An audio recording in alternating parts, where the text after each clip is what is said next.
Well, welcome back to this second part of this tutorial slash demo we're doing. Like I said before, I'd like to apologize for skipping the inking process because it is a very important process when it comes to this type of stylized art. But we'll get to that in the next tutorial. But to start the coloring, we have to start off with base colors.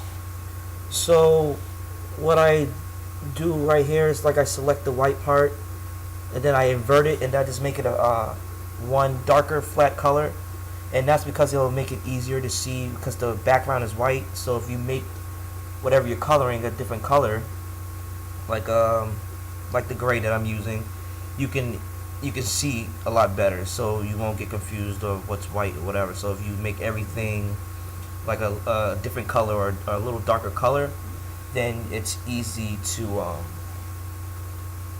see what you're painting, pretty much. Right here I see that I made a little mistake in the coloring process, but it's easily fixable. So speed that up.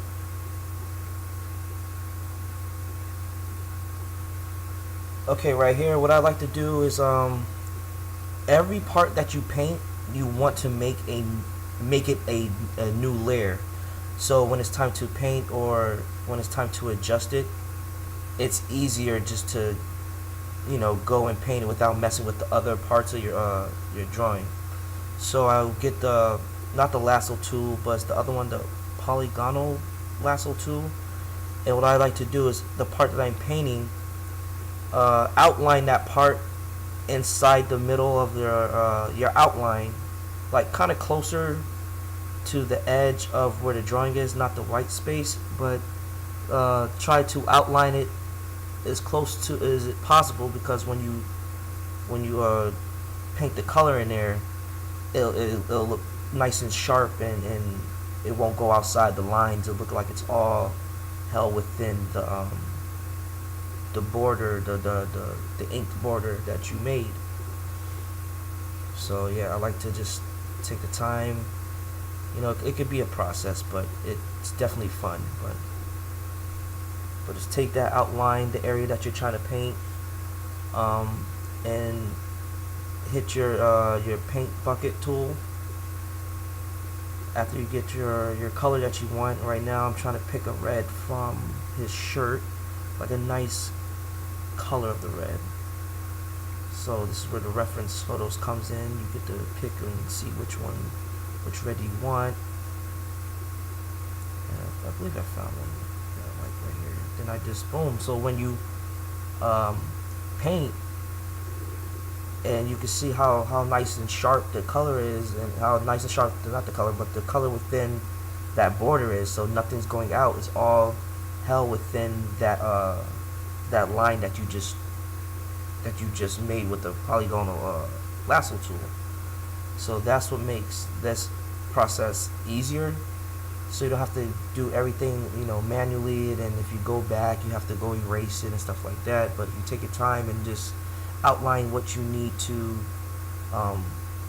color right here, it's easy, because all you gotta do is take the paint bucket, pick the color that you want, and pretty much just throw it in there, and it's all held within it.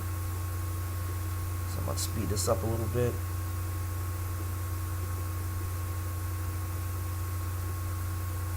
So you want to get the colors that you want as closest to the color that you need, because when it comes to shading and lighting, it'll vary the color to the point where it's not just all just one solid color.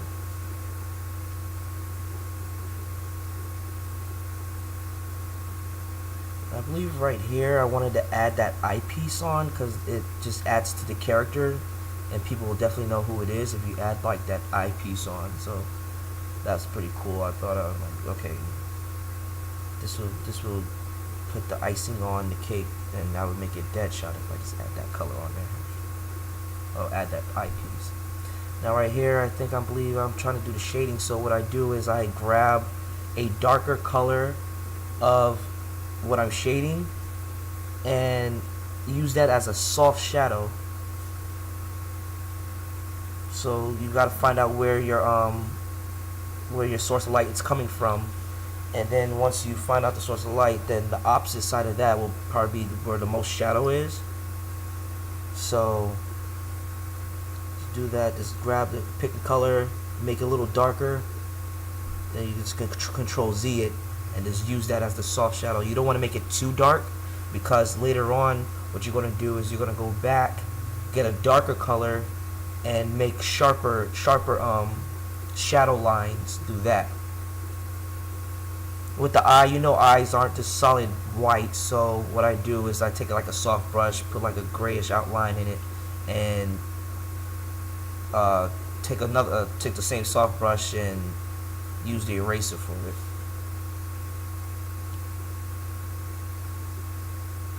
So right there, I know I want to add the rifle to him, so I just used a reference photo of the rifle, and pretty much just do the same process with the rifle with the that I did with the rest of the color.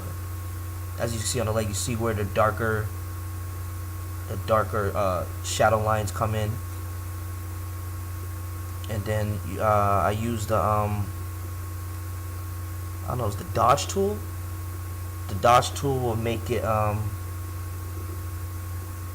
the dodge tool will pretty much make the light part, wherever the light source is coming from, you want to use the dodge tool to make that light part, because it'll lighten up the colors just a little bit. But in later on tutorial, I will go through that whole process of, you know, when to use it, how to use it, and stuff like that. Like I said, this is more of a demo than a tutorial, so I'm not really going into detail about everything that I should be going into. This is to show everybody like the type of art that I'm doing, and then, you know, how I'll go about it. But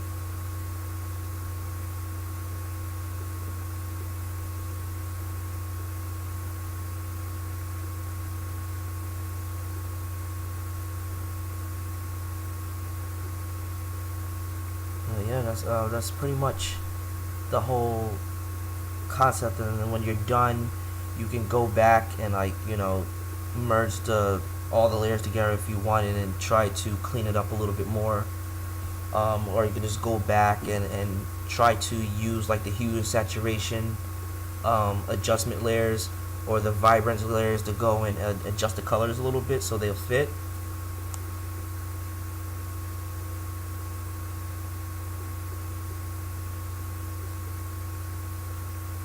I think that's what I'm doing here. I'm going around, is like finding like little stuff to fix. But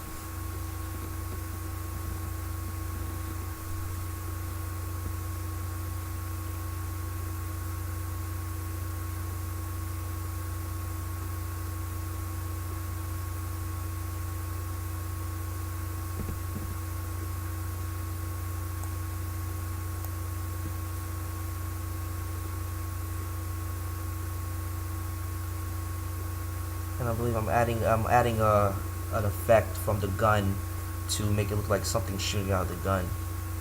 Added like a cool effect to it.